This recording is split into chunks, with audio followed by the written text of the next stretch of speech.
Considering this led the weekend box office, you can say that the movie industry felt the wrath of Guy Ritchie.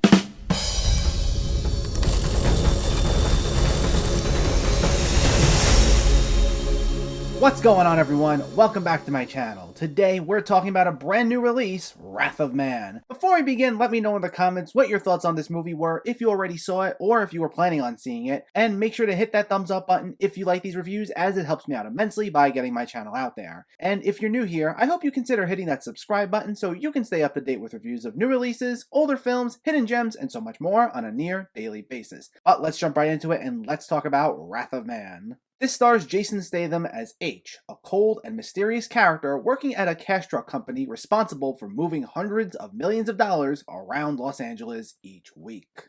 This is written and directed by Guy Ritchie, and this is his 12th feature film, and his 4th where he's teaming up with star Jason Statham, with the last time being 2005's Revolver, a movie that wasn't so great, to be honest. Though I'm happy to say this is a much needed step back in the right direction. Guy Ritchie's career has been incredibly hit and miss after his first 2 films, Lock, Stock, and Two Smoking Barrels and Snatch, the latter of which still remains my absolute favorite of his. But his next attempts at recreating that style of those first 2 films wasn't as well received, and he's been mainly in franchise territory for all of the 2010s. And some of those films aren't bad, but there aren't any that I'd call great. And for a while, it seemed like his days of really creative crime comedies were no more. Now, that changed with The Gentleman, which is the first time in years he stepped back in familiar territory. A lot of people love it. I thought it was just fine, but I was at least glad to see Ritchie going back to his roots. Now, this is not a comedy by any means, outside of a few brief humorous bits here and there. It's easily one of his most serious outings, and it's also not a totally original movie, being based on a 2004 French film called Cash Truck. But it still finds Ritchie more or less back in his comfort zone, and I gotta say, I had fun with this one, even if it can be a bit too serious at times. But while the film lacks the humor of Ritchie's earlier works,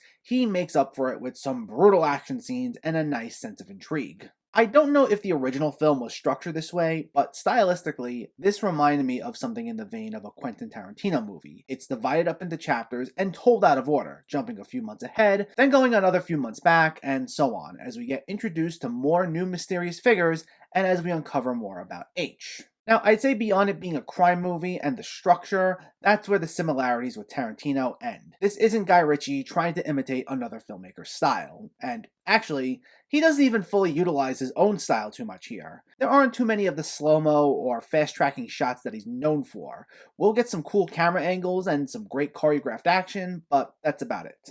But I will say that the action is one of this movie's strongest points. We don't get them like every other scene or anything where it becomes too much, but when we do get them, the film doesn't hold back. It mainly goes for shootout sequences, but they're staged well and supported by some top-notch sound mixing, so that it gives them this very harsh quality like you're right there with these characters. So that was well done, and we still got them at a frequent enough rate that they kept the film moving along pretty nicely. As for the story itself, it was good overall, though while, as I said, there was a nice sense of intrigue built up, I still had some issues with it. Not so much because I found it boring or underwhelming, but I do think there were some stretches that were played out just a bit too long, and done at the expense of one or two areas where I think it could have used a little more time dedicated to them. As I said, there are multiple groups of people who are involved in the grand scheme of things, and the 2 issues I had, without getting into spoilers, is that there's one group incorporated well, but one of the characters from that group, played by Scott Eastwood, who has arguably one of the biggest roles here, is easily the least developed character.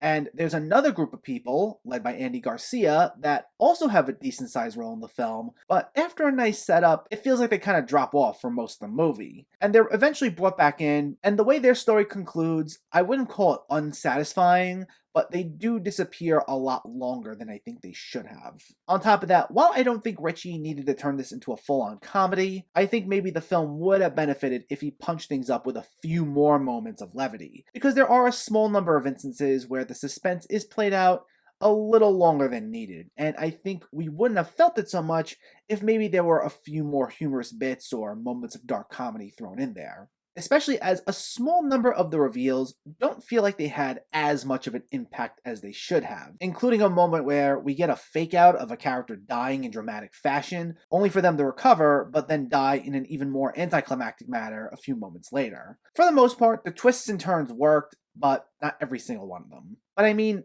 again, I still enjoyed the movie. In addition to appreciating the action, I thought the cast all did a great job, even if not all of them had the most well-developed characters. But the one carrying much of it, of course, is Jason Statham himself. And I know this isn't too far off from so many of the other characters he's played before, just without the quippy remarks. While he does talk a fair amount here, it's still considerably less than what we normally get out of him. But that aside, he still plays a really compelling role. While for much of the film, he comes off as really cold and distant as his mind's focused on other things, there are times where he's required to be a lot more emotional, and in those moments, he does what he needs to do well. And he really carries a lot of this on his shoulders. While there are some solid moments when he's not around, the film's usually at its best whenever we see him in action, and since it's pretty often, it results in a fun experience. Wrath of Man might not be on the exact same level as Guy Ritchie's first couple of films, but it's honestly one of his strongest works in quite some time. This is him back in his comfort zone, telling an engaging crime thriller packed with just the right amount of brutal, bloody action, as well as a solid lead performance by Jason Statham. It's a fun ride for what it is, and I think it's definitely worth your time. Wrath of Man gets a 7 out of 10.